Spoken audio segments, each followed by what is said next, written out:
A very warm welcome to all the students and learners. My name is Ravi Goyal. I'm a PhD scholar. I have qualified NET in English literature, and right now I'm working as a PGT in Jawahar Navodaya Vidyalaya. Today we are going to deal with our next segment, that is future tense. In previous videos we have covered two parts, present and past, and today we are going to deal with future. If you have seen the previous videos, you have come to know that the usage of tenses is very easy. If you grab the ways, there will be an easy thing for you. Tense will not bother you and they will become easy to use for you in your day-to-day conversation as well as in your academic studies. So,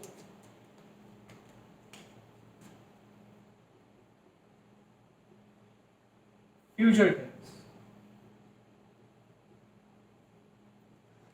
इससे पहले दो videos के अंदर इसके दो part हम कर चुके हैं, that is present tense and past tense. उनके जो 4 पार्ट्स हैं we have already studied them.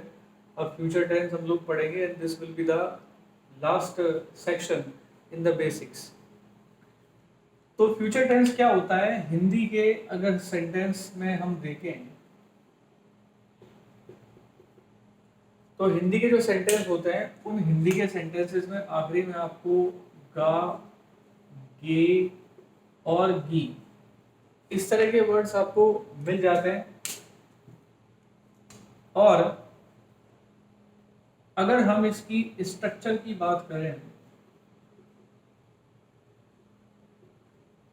तो स्ट्रक्चर बड़ी सिंपल सी है. अगर हमारा सब्जेक्ट आई या फिर वी रहेगा तो उसके साथ हम शैल का इस्तेमाल करेंगे, वर्ब रहेगी और ऑब्जेक्ट को लिख दिया जाएगा. अगर यहां पर हमारा सब्जेक्ट यू या फिर ही, शी, इट, दे या किसी का नाम, किसी भी व्यक्ति का नाम यहाँ पर हो सकता है, तो अगर वो दिया हुआ है तो हम यहाँ पर विल का इस्तेमाल करते हैं और बाकी जो चीजें हैं उनको हम एज इट इज रख देते हैं. जैसे I shall teach you, we shall go on a holiday, you will give me money, she will go to school, he will study chapter 1, they will play football, Sohan will attend the class. तो यहां पर जो आई और B होता है उसके साथ शैल का इस्तेमाल किया जाता है और जो सेकंड पर्सन होता है और या फिर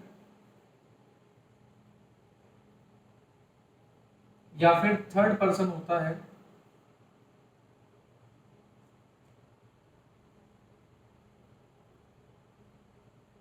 उनके साथ विल का इस्तेमाल किया जाता है. It's a general thing. आप इसको बचपन से पढ़ते आ रहे हैं, जब से टेंसेस का चैप्टर इंट्रोड्यूस होता है क्लासेस के अंदर जूनियर लेवल पे, तो तब से आप इस चीज़ को पढ़ते आ रहे हैं. There is not a new thing in it. अगर आप इसको नेगेटिव सेंटेंस में कन्वर्ट करना चाहते हैं तो एज यूजुअल जैसे मैंने आपको बताया था, आप विल के बाद में नॉट को लिख देंगे, है ना. जैसे I shall not teach you, और we shall not go on a holiday. तो ये जो स्ट्रक्चर है वो नेगेटिव में हम बना लेते हैं। टेंसेस में जो दो चीज मैं आपको पढ़ा चुका हूँ, so far those things that I have told you, I have told you in present and past. So one thing you would have noticed that there is no difficulty or there is no problem in using negative structures in negative sentences. What we have to do, we have to just put this word not before the verb. तो not को लगा देने से verb के पहले sentence हमारा negative हो जाता है। प्रीवियस स्ट्रक्चर्स में हम लोग पढ़ चुके हैं। तो आई होप आपके स्ट्रक्चर्स को बनाना, स्ट्रक्चर्स को लिखना, उनको अंडरस्टैंड करना आप लोग समझ चुके हैं। तो मैं इस चीज़ पर टाइम वेस्ट नहीं करूँगा, मैं सीधा आगे बढ़ जाऊँगा। और यहाँ पे मैं आपको एक स्ट्रक्चर बता देता हूँ इंटरोगेटिव की।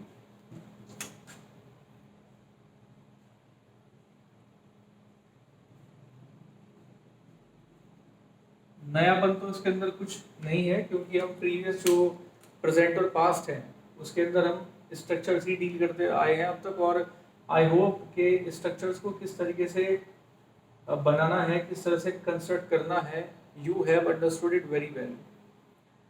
बस आपको करना क्या होता है कि जो हेल्पिंग वर्ब है उसको सब्जेक्ट से पहले लिख देते हैं, तो जो हमारा सेंटेंस होता है it becomes interrogative. Like shall I teach you, क्या मैं तुम्हें पढ़ाऊंगा। Shall we go to school, क्या हम स्कूल जाएंगे। तो इस तरीके से इंटरोगेटिव सेंटेंसेस को बनाया जाता है। यदि आप इसको क्वेश्चन वर्ड में कन्वर्ट करना चाहते हैं तो आप क्या करेंगे कि इससे पहले कोई भी क्वेश्चन वर्ड लिख देंगे। जैसे कि मैं यहाँ वैन लिख देता हूँ कि when shall we go to school, हम स्कूल कब जाएंगे।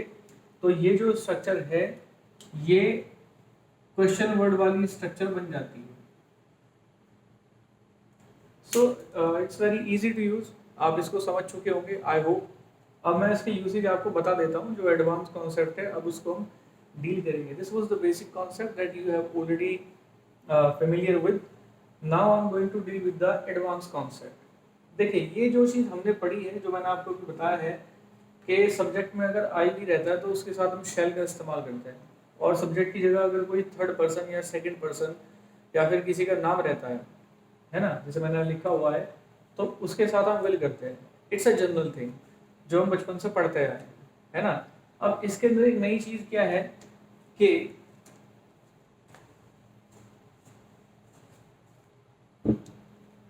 अगर आपने देखा होगा या आपने इस चीज को समझा होगा कि बहुत बार क्या होता है कि आई के साथ विल लगा दिया जाता है। एंड इन मॉडर्न इंग्लिश आपने इस चीज को नोटिस किया होगा, you would have noticed it, कि शैल का जो इस्तेमाल है वो आजकल बहुत कम हो गया है। It has become rare in every sentence, at every place you see the use of will. Shall बहुत रेयरली आपको यूसेज में देखने के लिए मिलता है। इसका कारण क्या है? That is the reason American English.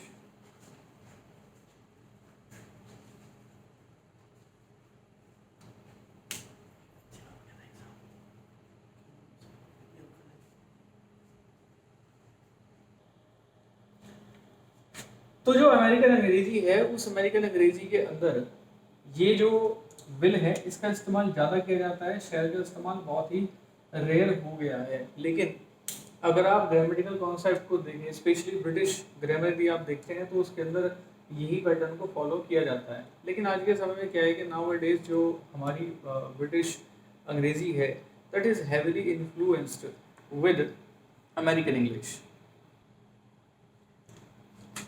तो ये चीज़ है कि आपको ध्यान में रखनी है। लेकिन there is a solution to this problem. आपको इस बात की टेंशन नहीं लेनी है कि किसके साथ में आपको कहाँ विल लगाना है, कहाँ शैल लगाना है, because these things have become irrelevant nowadays, specially in conversation, day to day conversation क्या करते हैं कि आजकल जो एक बोलचाल की जो एक भाषा है, जो कन्वर्सेशनल लैंग्वेज है, उसके अंदर जब से शॉर्ट फॉर्म का चलन बढ़ा है तब से इन चीज़ों की जो रेलेवेंसी है दैट इज वैनिश्ड, वो बिल्कुल ख़त्म हो चुकी है। मान लीजिए कि आप इसको ऐसे लिख दें या इसको आप ऐसे लिख दें, तो इसमें डिफ्रेंशिएट करना बड़ा मुश्किल हो जाएगा कि ये विल होगा कि शैल होगा। That is according to the speaker, और जिससे वो बात कर रहा है अपनी बात जिस तरीके से उसको बता रहा है, वो आपस में उसको समझ लेते हैं कि उसका जो मीनिंग है वो क्या उसने कहा है, किस कॉन्टेक्स्ट में उसको कहा है। That is depend up to the second person. तो ये चीज़ आजकल इसके सोल्यूशन के लिए इस्तेमाल की जाती है। खैर, हमें दोनों चीज़ों को ध्यान में रख करके चलना है। ये भी चीज़ है और ये भी चीज़ है। करंट में जो चीज़ है वो आपको मैं साथ साथ वीडियोस के अंदर बता रहा हूँ कि what is going on in current English, और बाकी जो कंसेप्चुअल चीज़ें हैं I am also telling you about the concept कि किस तरीके से इनको इस्तेमाल किया जाता है। अब इसके यूसेज मैं आपको बता देता हूँ कि कहाँ कहाँ इसके इस्तेमाल किए जाते हैं। ये चीज़ आप समझ गए होंगे। चलिए यूसेज आपको बता देता हूँ एक बार। देखिए, अगर आप आई या वी के साथ विल का इस्तेमाल करते हैं तो यहां पर डिटर्मिनेशन और प्रॉमिस या फिर इंटेंशन, इस तरह की जो चीजें डिटर्मिनेशन हो गया, प्रॉमिस हो गया या फिर इंटेंशन हो गया, ये आई और वी के साथ विल का इस्तेमाल करने से जाहिर हो जाती है। या हिंदी में आप कह सकते हैं, जैसे एक सेंटेंस मैं आपको देता हूं, आई शैल गो टू दिल्ली, और सेकंड सेंटेंस हम लोग ले लेते हैं I will go to Delhi. अब दोनों सेंटेंस के अंदर डिफरेंस क्या हुआ? The difference is where we have used shall with the first person according to the grammatical concept, it indicates the future. There is the futurity in sentence 1. यहाँ पर ये future को इंडिकेट करता है। मैं दिल्ली जाऊंगा, it means it's a future action. अब ये होगा या नहीं होगा, दैट इज द प्रोबेबिलिटी, क्योंकि फ्यूचर इज अनसर्टेन। फ्यूचर में कुछ भी चीज़ सर्टेन नहीं होती है, हम लोग सभी जानते हैं। तो यहाँ फर्स्ट सेंटेंस के अंदर एक अनसर्टेनिटी दिखाई देती है। जब हम यूजुअल जो मैंने आपको तरीका बताया था कि फर्स्ट पर्सन के साथ में आई और वी और बाकी के साथ में शैल का इस्तेमाल, फर्स्ट पर्सन के साथ शैल और बाकी के साथ विल का इस्तेमाल किया जाता है। So that concept is used to indicate the total futurity, के भविष्य को दिखाने के लिए। When things are uncertain, they are not definite. तो यहाँ पर फर्स्ट सेंटेंस के अंदर वही फ्यूचरिटी, वही इंडेफिनिटनेस हमें दिखाई देती है। But as far as the second sentence is concerned, जब आप फर्स्ट पर्सन के साथ विल का इस्तेमाल कर देते हैं, सो यहाँ पर ये डेफिनिट हो जाता है, माने इसके अंदर एक डेफिनेटनेस आ जाती है। या हिंदी में आप कह सकते हैं कि अगर मैं दिल्ली जाऊंगा ही जाऊंगा, जब आप एक डिटर्मिनेशन उसके अंदर ले आते हैं, एक डेफिनेटनेस उसके अंदर ले आते हैं, तब फर्स्ट पर्सन के साथ विल का इस्तेमाल किया जाता है। अदरवाइज मैं दिल्ली जाऊंगा, it means it's just a plan. In that case we use shall with first person, जो मैंने आपको यहाँ पर दिखाया। तो इस चीज़ को आप ध्यान में रखिएगा। Now come to the next thing.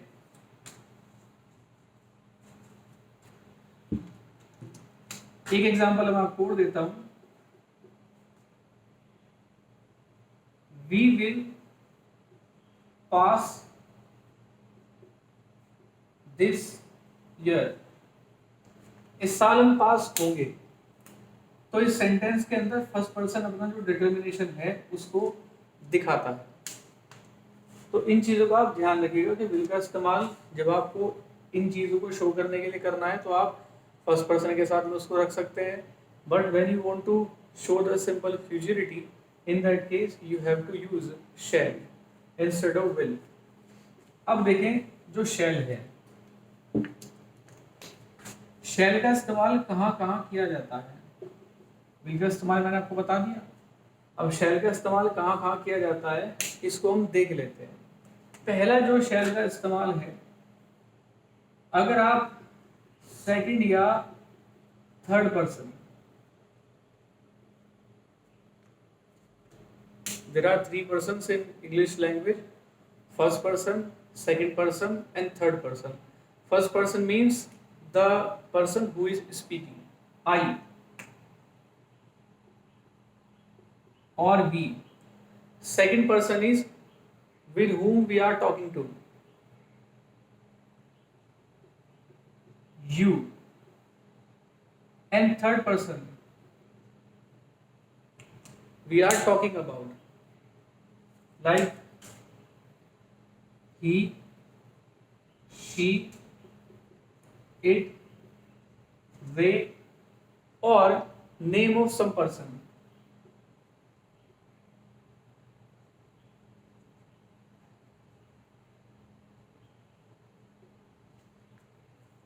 So you have to understand these three things: first person, second person and third person.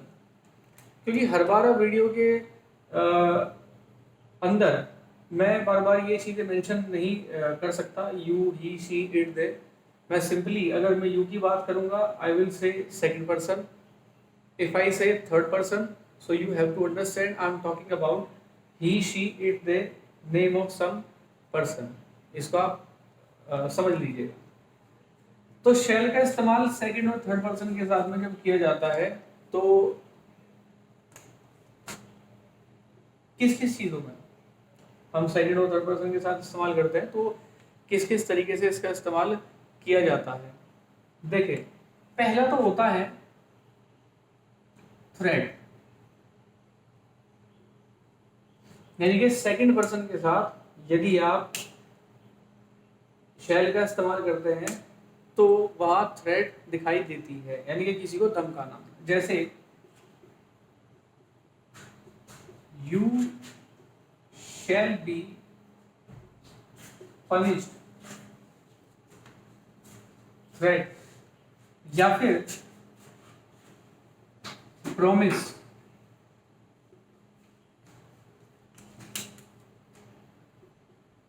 You shall be given a holiday, तुम्हें एक दिन की छुट्टी दी जाएगी। तो किसी से कोई प्रॉमिस कर रहा है। इसके अलावा कमांड,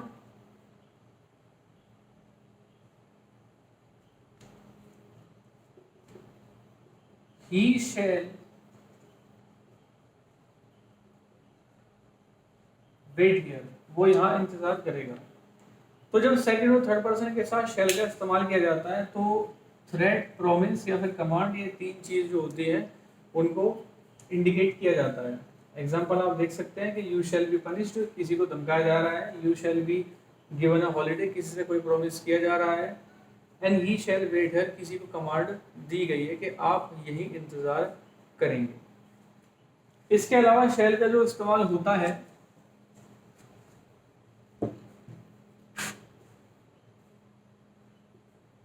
क्वेश्चन टैग के अंदर।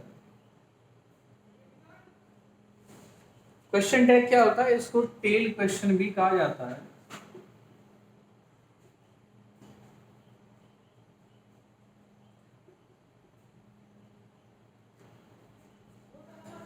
टेल क्वेश्चन भी इसको कहते हैं। एक्चुअल में क्या है कि क्वेश्चन टैग कुछ नहीं होता है। क्वेश्चन टैग सिर्फ एक छोटा सा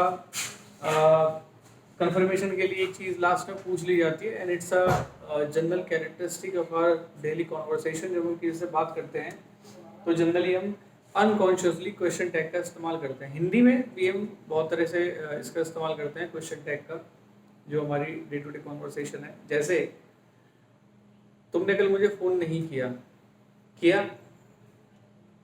तुमने मुझे पैसे नहीं दिए, दिए? तुमने उसकी मदद नहीं की, की?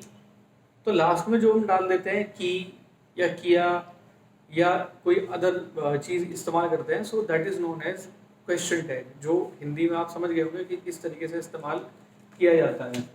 तो शेल का इस्तेमाल क्वेश्चन टैग में या फिर टेल क्वेश्चन जिसको कहा जाता है उसमें भी इसका इस्तेमाल किया जाता है जब सेंटेंस की शुरुआत लेटर से होती है। जैसे let us Singh a song, चलो एक गाना गाते हैं। शैल वी,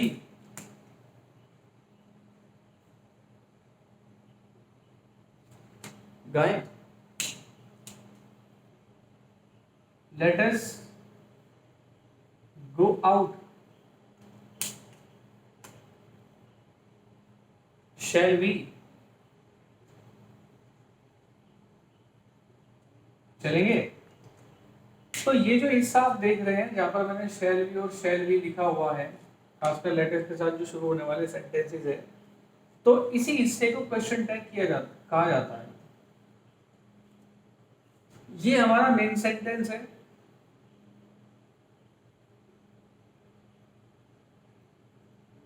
तो इस मेन सेंटेंस में जो बात कही गई है उसके कंफर्मेशन के लास्ट में हमें पूछता है कि शैल वी, चलेंगे क्या, गाएंगे क्या, खाएंगे क्या। तो इस तरह की जो चीजें होती हैं उसको हम कहते हैं क्वेश्चन टैग। तो एक इसका इस्तेमाल क्वेश्चन टैग में किया जाता है।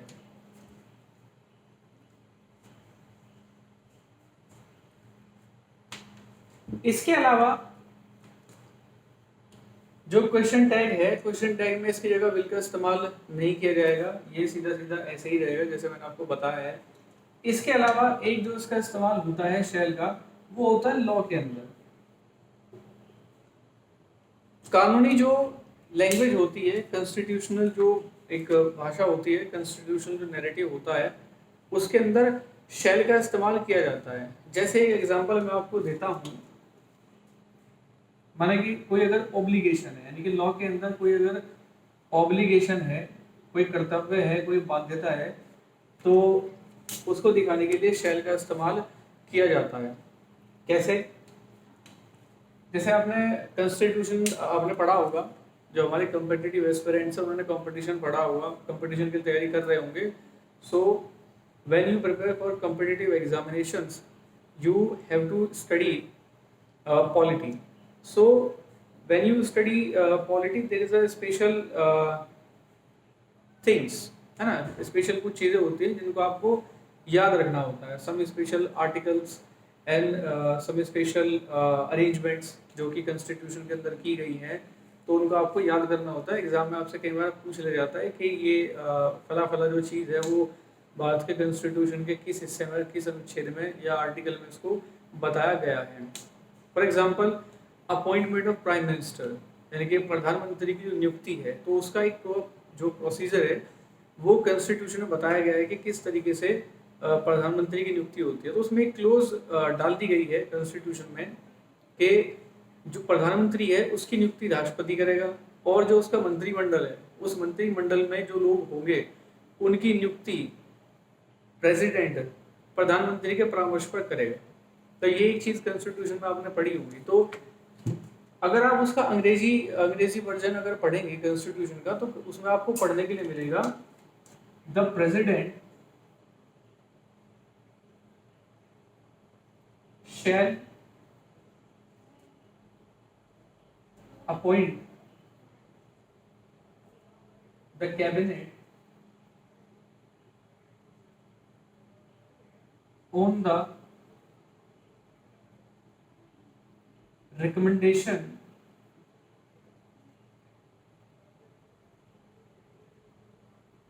of PM। दूसरे तरीके से भी हो सकता है, मैंने आपको जस्ट यहाँ पर लिख करके बताया है कि जो उसके अंदर क्लोज दी गई है उसको आप इस तरीके से अंग्रेजी में लिखा गया है, the president shall appoint the cabinet on the recommendation of PM और प्राइम मिनिस्टर। तो यहाँ पर प्रेसिडेंट के लिए एक ऑब्लिगेशन हो गया या उनके लिए एक बाध्यता हो गई कि वो अपने आप से या अपने मन से किसी को अपॉइंट नहीं कर सकते। He needs recommendation of prime minister, he will provide, means prime minister will provide him the names of his cabinet and the president will take the responsibility of appointing them। और उसके बाद आपने देखा है कि उनकी जो स्वॉर्न इन सेरेमनी होती है उसके अंदर जो राष्ट्रपति होते हैं वो उनको जो कैबिनेट होती है पूरी की पूरी इंक्लूडिंग प्राइम मिनिस्टर उन सबको शपथ दिलाने की जो रिस्पॉन्सिबिलिटी है वो भारत के राष्ट्रपति की होती है। तो इस तरीके से भी शेल का इस्तेमाल लॉ का जो लॉ की जो भाषा है कॉन्स्टिट्यूशनल जो लैंग्वेज है उसके अंदर शेल का इस्तेमाल किया जाता है। अगर आपने कभी ध्यान दिया हो तो नहीं दिया होगा तो आज देख लेना वीडियो, जब आप देखेंगे तो उसके बाद में I hope you will notice it.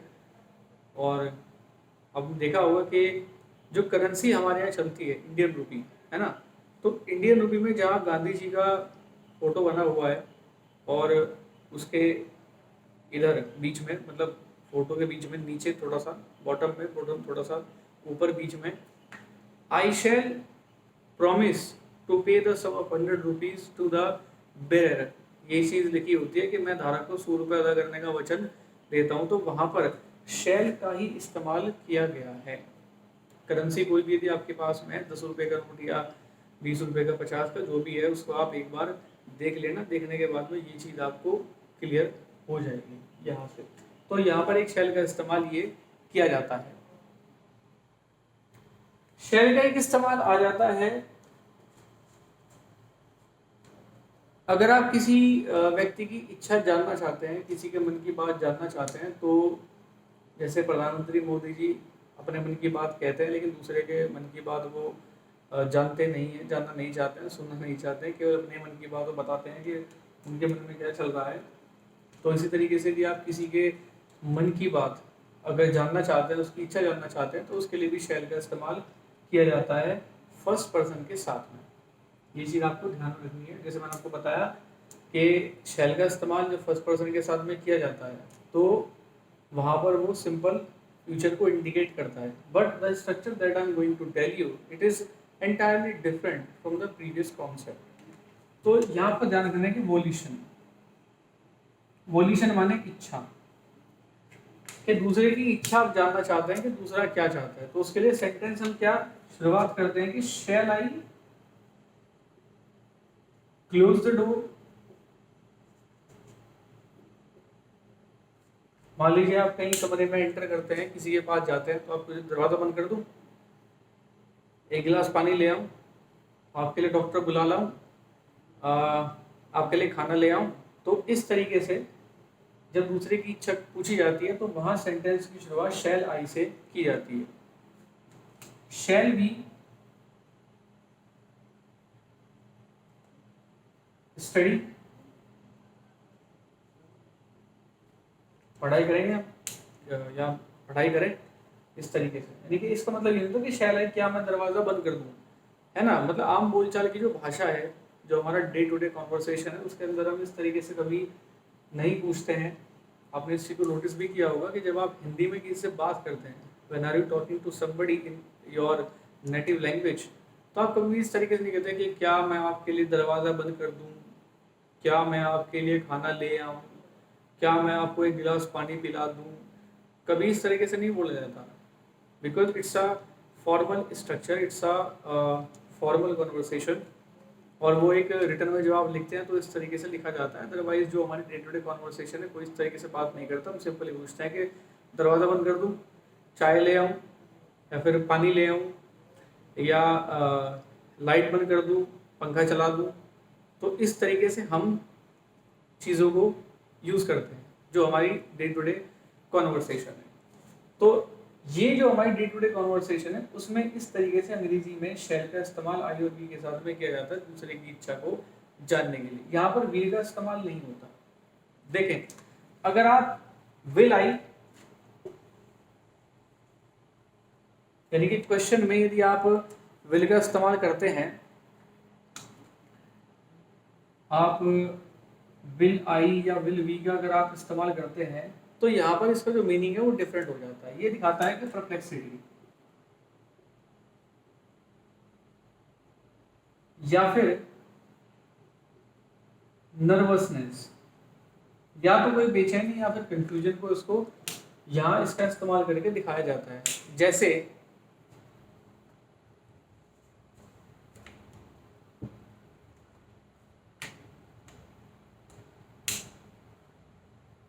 किसी ने किसी को घर से निकाल दिया, अब वो अपने आप से पूछता है where will I go now, अब मैं कहाँ जाऊंगा। परप्लेक्सिटी, एक कंफ्यूजन क्रिएट हो गया, क्योंकि अब आपके पास में एक परमानेंट ठिकाना नहीं रह गया है, आपको वहां से निकाल दिया गया, आपको वहां से हटा दिया गया है। तो अब आपके दिमाग में कंफ्यूजन पैदा हो जाता है कि where will I go now, अब मैं कहाँ जाऊंगा। या फिर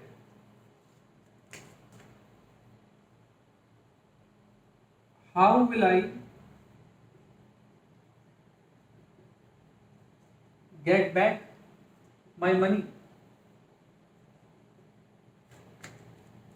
मुझे मेरे पैसे कैसे मिलेंगे, है ना। या फिर आप ले सकते हैं कि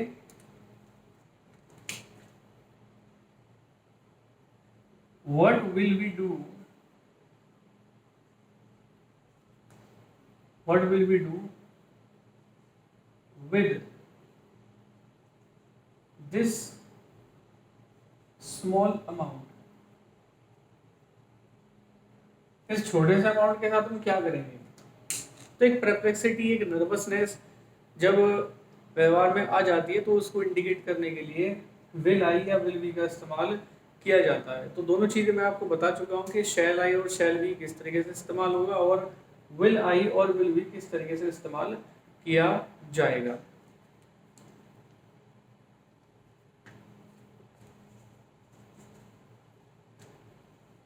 चलिए, ये शैल के कुछ इस्तेमाल थे जो मैंने आपको बताया, बाकी टेंस के अंदर कुछ खास बचता नहीं है, केवल एक लास्ट चीज़ रह जाती है। जैसे विल का इस्तेमाल है, विल का एक इस्तेमाल हैबिट के लिए भी किया जाता है। जब आप कोई पर्टिकुलर हैबिट को दिखाना चाहते हैं तब विल का इस्तेमाल किया जाता है। जैसे मान के चलिए कि किसी व्यक्ति के बारे में आप बात कर रहे हैं कि वो उसकी कोई पर्टिकुलर आदत है और वो रोज इस काम को करता है, तो आप उसको कैसे बताते हैं, है ना।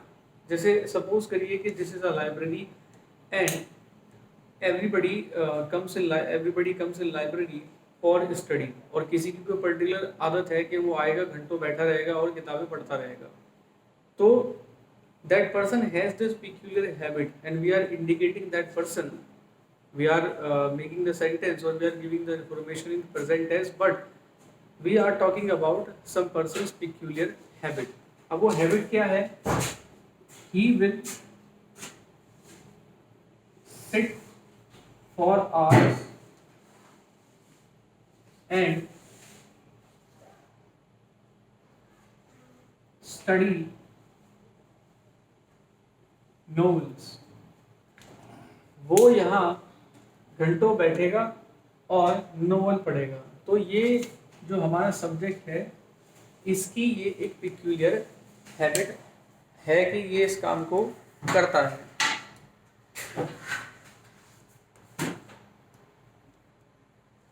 इसके अलावा एक सेंटेंस आप ले सकते हैं, she will sit for hours murmuring to herself. वो घंटों बैठेगी और उसके बाद में अपने आप से वो मरमरिंग करती रहेगी। तो इस तरीके से जो हमारा सब्जेक्ट है उसकी एक पिक्यूलियर हैबिट को दिखाने के लिए भी विल का इस्तेमाल किया जाता है। तो ये हमारा फ्यूचर टेंस था जो हमारा पूरा हो गया। इसके अलावा कल हम नेक्स्ट इसके पार्ट के बारे में बात करेंगे। Till then, thank you very much and don't forget to subscribe the channel to get the latest videos.